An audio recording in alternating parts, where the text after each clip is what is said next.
I'll never forget that moment in the hospital room.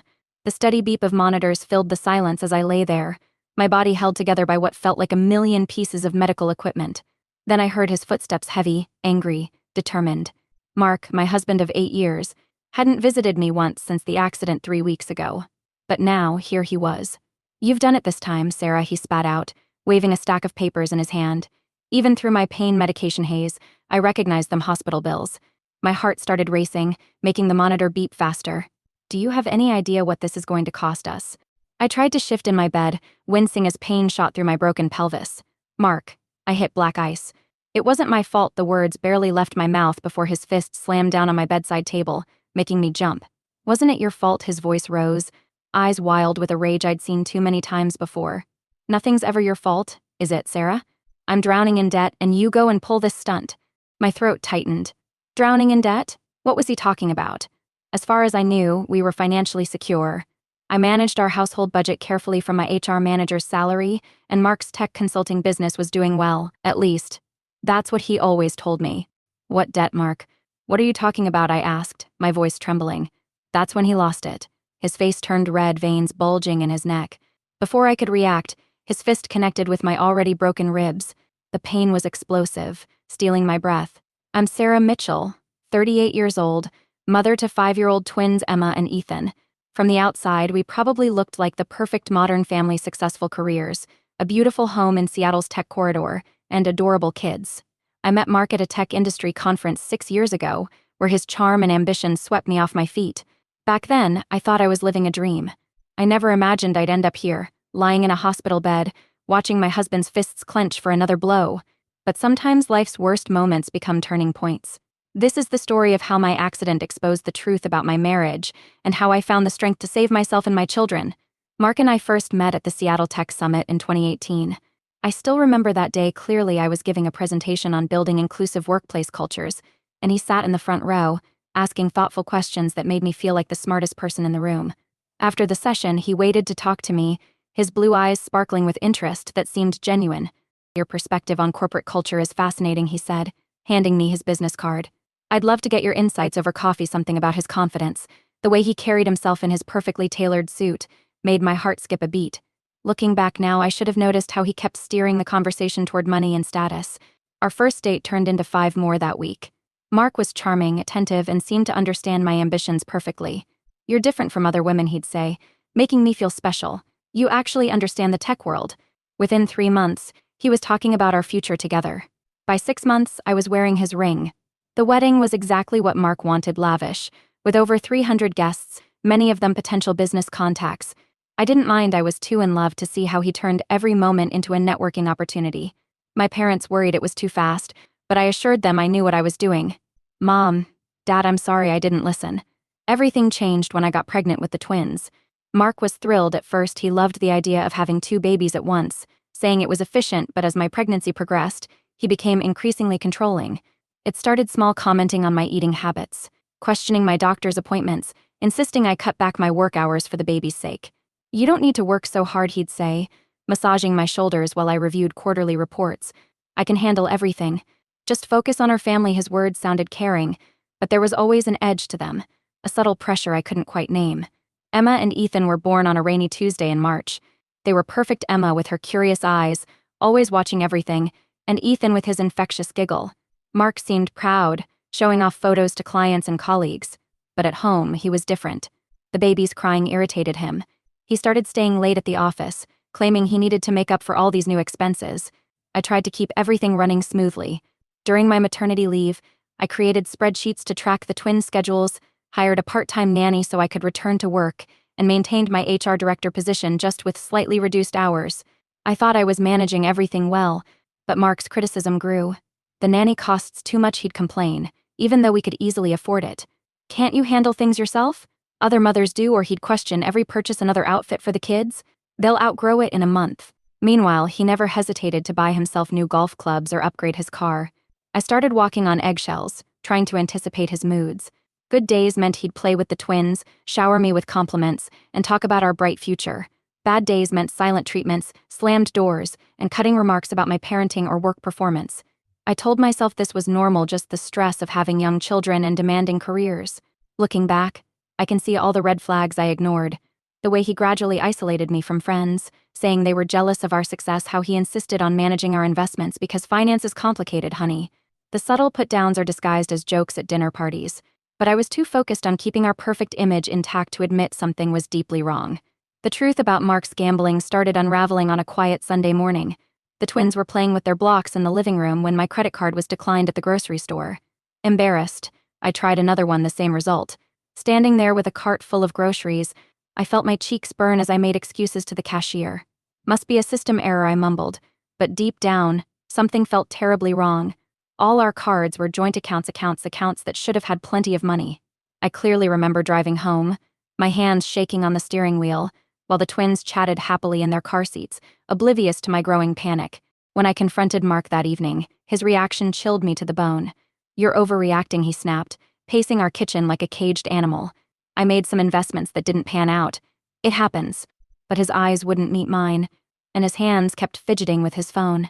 It took 3 more weeks of digging, of secretly checking statements when Mark was asleep, to discover the truth. Thousands of dollars gone.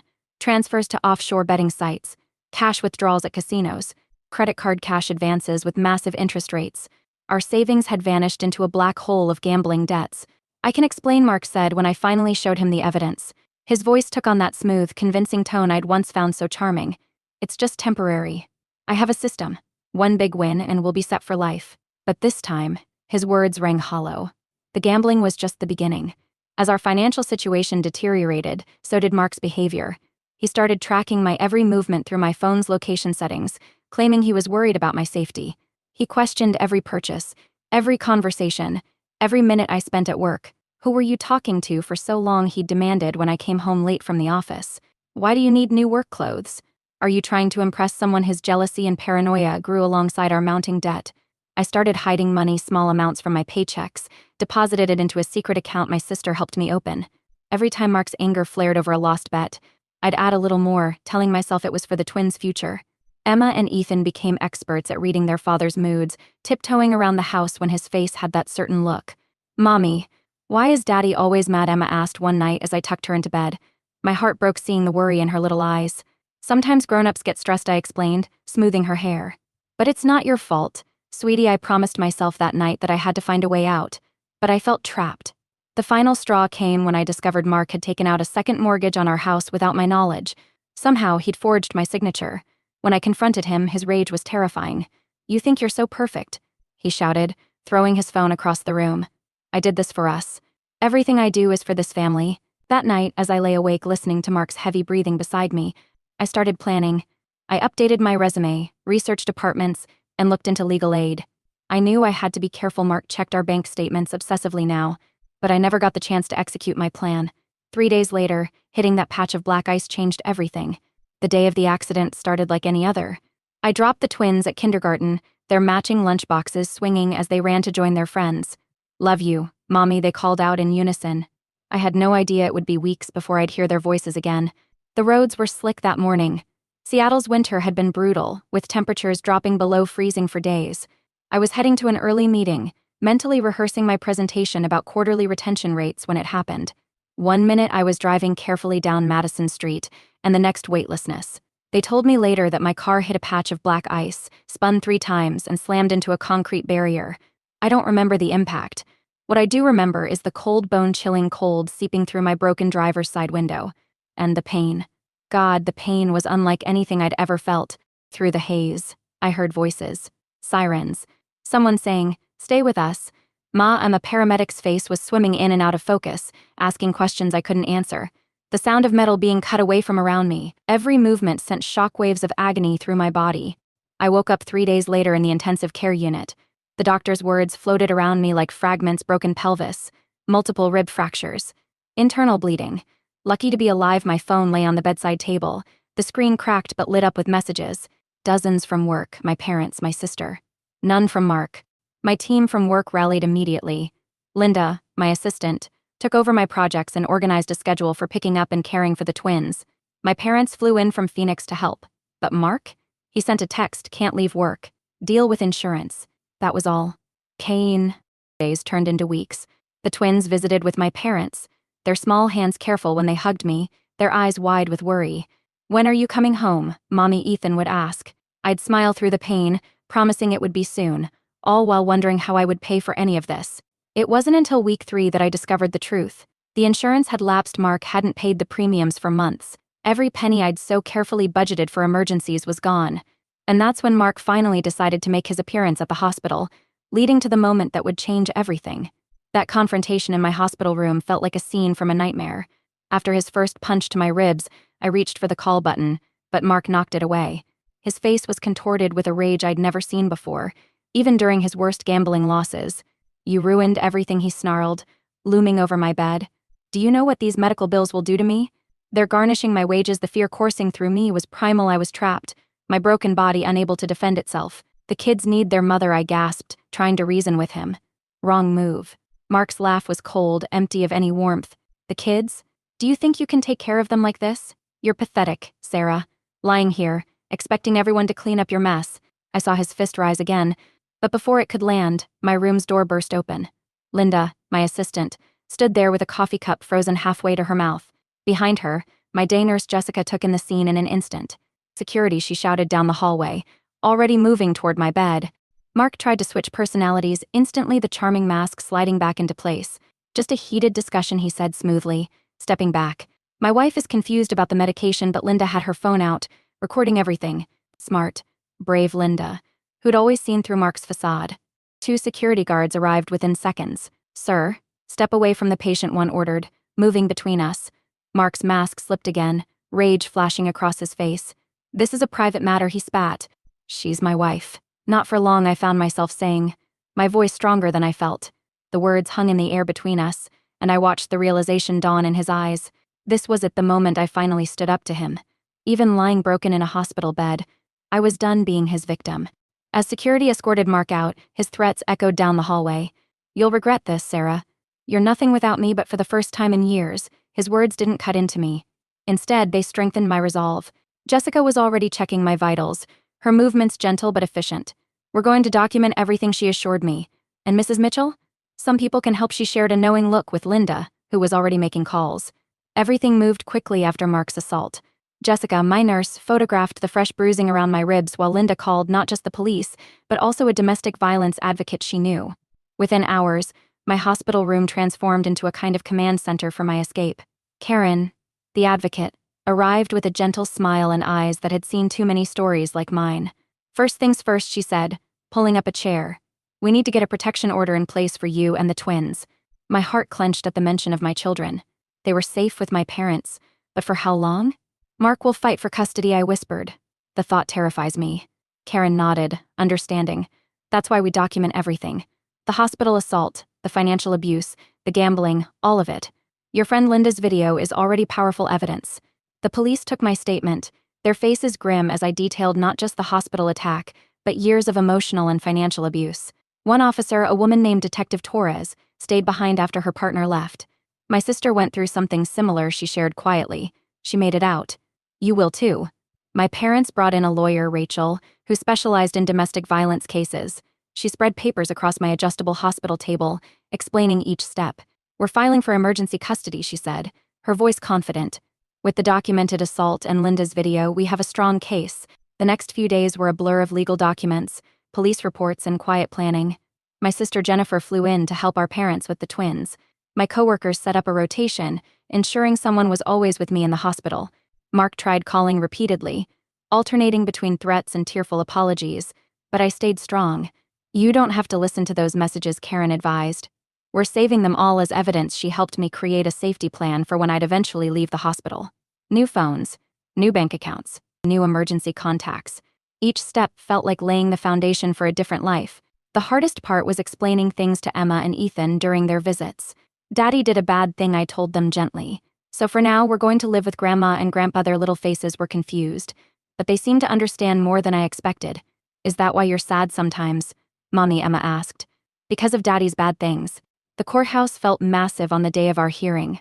I was still in a wheelchair, my pelvis not fully healed, but I sat up straight as I could. Linda and my parents flanked me like guards, while Mark sat across the aisle with his lawyer, trying to look remorseful. "Your Honor," Rachel began, her voice steady. What happened in that hospital room was the culmination of years of abuse. She laid out everything: the gambling addiction, the hidden debts, the forged mortgage documents, and finally, the assault. Linda's video played on the courtroom screens. The footage was shaky but clear: Mark's rage, his raised fist, my helpless position in the hospital bed. Mark's lawyer tried to paint it as a one-time incident, stress-induced behavior from a concerned husband. But the evidence was overwhelming. Bank statements showed the gambling. Hospital staff testified about the assault. Detective Torres presented the threatening voicemails. Mr. Mitchell, the judge said, her voice sharp, your actions show a pattern of calculated abuse. She granted me full custody of the twins, ordered Mark to attend gambling addiction treatment, and mandated supervised visitation only. The protection order would stay in place for 3 years. Then came the financial judgments. Mark was ordered to pay not just child support, but also restitution for the hospital bills and emptied accounts. His partial ownership of his tech consulting firm would need to be liquidated. As we left the courthouse, I felt lighter somehow. Mark was being led away by his lawyer, his shoulders slumped in defeat. You did it, Linda squeezed my hand. But I knew this wasn't just an ending, it was a beginning. Mom, I said to my mother, who was pushing my wheelchair, I think I'm ready to look at those apartment listings you mentioned for the first time in months. I felt like I could breathe freely. Recovery wasn't a straight line, but each day brought new victories. The twins and I moved into a small 2-bedroom apartment near their school. It wasn't fancy, but it was ours, safe, peaceful, and free from fear. Emma helped decorate her shared room with Ethan, covering the walls with their artwork. During my physical therapy sessions, I started recording video diaries on my phone. Just small clips at first: my thoughts, my struggles, my small wins. One day, Linda suggested I share them online. Your story could help others, she said. Show them there's life after abuse. So I started a YouTube channel, Surviving to Thriving with Sarah. My first video was terrifying to post, but the response was overwhelming. Comments flooded in from other survivors, sharing their own stories and asking for advice. Each video reached more people than the last. As my channel grew, so did our new life. I returned to work part-time, then full-time, with a promotion to senior HR director. The twins started smiling more, laughing more. Even their therapist noticed the change. They feel secure now, she told me. That's all children need. If you're watching this and something in my story feels familiar, know that you're not alone. There is help, there is hope, and there is life after abuse. I'm proof of that.